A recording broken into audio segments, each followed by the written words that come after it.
ಲಕ್ಷ್ಮಿ ಶುಭಲಕ್ಷ್ಮಿ ನೀ ಧನವಾಗಿ ಧಾನ್ಯವಾಗಿ ಬಾರಮ್ಮ, ಬಡವರ ಮನೆಗೆ ದಯ ಮಾಡಮ್ಮ. ಅಮ್ಮ ಬಾರಮ್ಮ,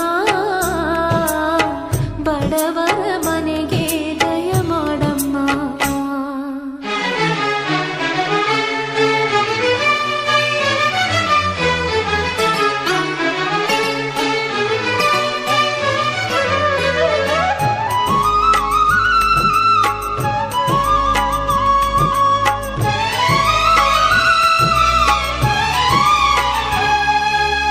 ಶ್ರೀಹರಿ ಮನೋವಿಲಾಸಿನಿ ಶ್ರೀನಿಧಿ ಮಹಾಪ್ರಚೋದಿನಿ ಶ್ರೀ ಸುಖಿ ಸುಮಂಗಳಾಂಗಿನಿ ಸರ್ವ ಇಷ್ಟ ಸುಪ್ರದಾಯಿನಿ ನಮ್ಮ